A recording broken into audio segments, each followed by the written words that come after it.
안녕하세요. 오늘은 주기억장치 할당 기법에 대해서 함께 알아보도록 하겠습니다. 주기억장치 할당 기법의 정의를 보면 프로그램이나 데이터를 주기억장치에 할당하는 기법입니다. 두 가지 정도 유형이 있는데 연속 로딩 기법과 분산 로딩 기법이 있습니다. 근데 분산 로딩 기법은 가상 기억장치의 기법이므로 오늘은 우리가 학습해야 될 것은 연속 로딩 기법만 알아보도록 하겠습니다. 연속 로딩 기법에는 단일 분할 할당이라고 해서 한순간에 하나의 사용자만 주기억장치의 사용자 영역을 사용하는 경우, 그 다음에 다중 분할 할당이라고 해서 여러 명의 사용자가 주기억장치의 사용자 영역을 할당하는데 고정 분할 할당이 있고 가변 분할 할당이 있습니다. 참고적으로 분산 로딩 기법인 가상장치 기법에는 페이징 기법과 세그멘테이션 기법이 있는데 이것은 다음 시간에 한번 알아보도록 할게요. 그래서 주기억장치의 할당 기법 상세를 보면 앞에서 말씀드렸던 단일 분할 할당이 있습니다. 단일 분할 할당이란 먼저 운영체제 개념들을 보시면 주기억장치에 운영체제 영역이 있고 사용자가 그 프로그램을 로드할 수 있는 사용자 영역, 그 다음에 미사용 영역으로 나누어지는데 한순간에 하나의 사용자만 주기억장치의 사용자 영역을 사용하는 기법이에요.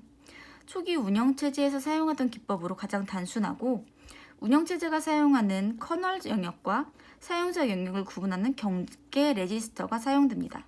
여기에 영역을 구분하기 위해서 경계 레지스터가 사용되는 것입니다.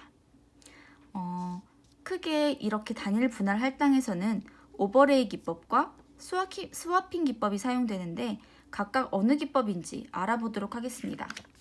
먼저 오버레이 기법이에요. 프로그램 크기가 주기억장치보다 클 때의 문제점을 해결하기 위한 기법입니다. 보조기억장치에서 하나의 프로그램을 여러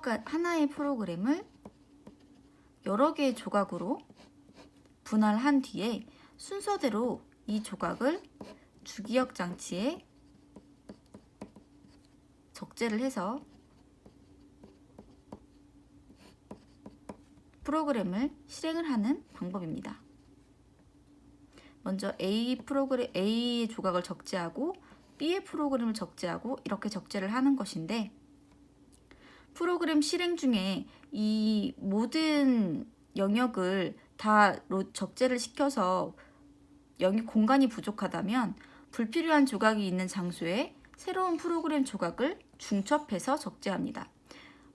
만약에 여기 F라는 조각이 하나 더 있고 더 이상이 남는 공간이 없다면 불필요한 조각이 있는 A 쪽에 오버레이 중첩해서 적재하는 방법으로 사용하는 거고, 프로그래머가 프로그램을 여러 조각으로 분할하므로 프로그래머는 프로그램의 구조를 잘 알아야 합니다.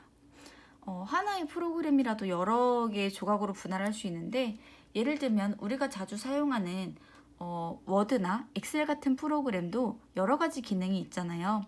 그래서 예를 들면 엑셀에 셀을 복사하는 기능 필요하다면 붙여넣기 하는 기능, 이런 기능들을 각각의 조각으로 나눠서 이런 기능을 사용자가 요청할 때 주기억장치에 올려서 프로그램을 실행하는 방법이라고 생각하시면 될 것 같습니다. 그 다음에는 스와핑 기법에 대해서 알아보도록 하겠습니다. 스와핑 기법이란 주기억장치의 프로그램 전체를 할당해서 필요시 보조기억장치에 적재된 다른 프로그램의 메모리를 교체하는 방법입니다. 프로그램이 이렇게 있고 여기 주기억장치가 있다면 이렇게 이 프로그램은 보조기억장치 내에 있겠죠.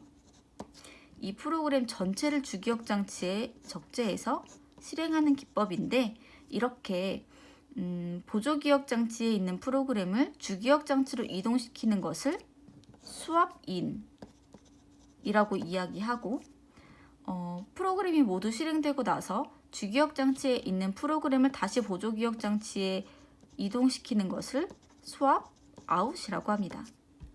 이 스와핑 기법은 나중에 가상기억장치의 페이징 기법으로 발전되었다고 합니다. 저희가 지금까지 단일 분할 할당에 대해서 알아봤어요.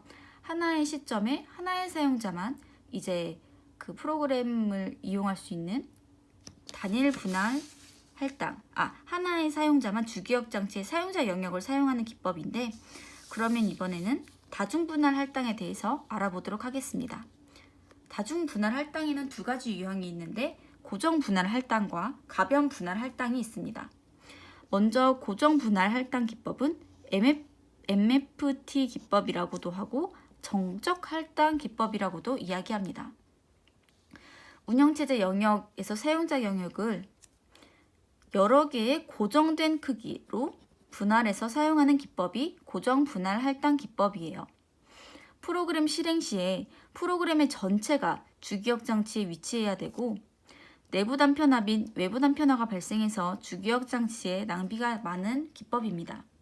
초기에 다중 프로그래밍을 위해서 사용했던 방법이고 실행할 프로그램의 크기를 미리 알고 있어야 합니다. 이렇게 고정되어서 영역이 분할되어 있으니까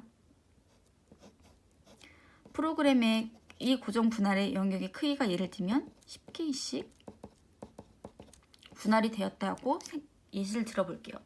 프로그램의 크기가 6K인 경우에는 분할 영역 1에다가 할당을 하면 4K의 단편화가 생기고, 만약 11K의 공간이 필요한 프로그램을 적재시키려고 하면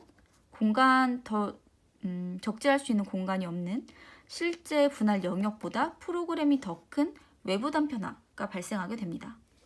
그래서 여기 내부 단편화와 외부 단편화가 제가 계속 앞에서도 얘기를 했지만 어떠한 개념인지를 설명해 놨는데, 분할 영역보다 작은 프로그램을 적재할 때 사용되지 못하고 남는 기억장치 공간을 내부 단편화라고 하고, 분할 영역보다 큰 프로그램을 적재할 때 분할 영역을 사용할 수가 없어 빈 공간으로 남는 기억장치 공간을 외부 단편화라고 합니다. 단편화는 다른 시간에서 더 자세하게 설명을 드릴 거예요.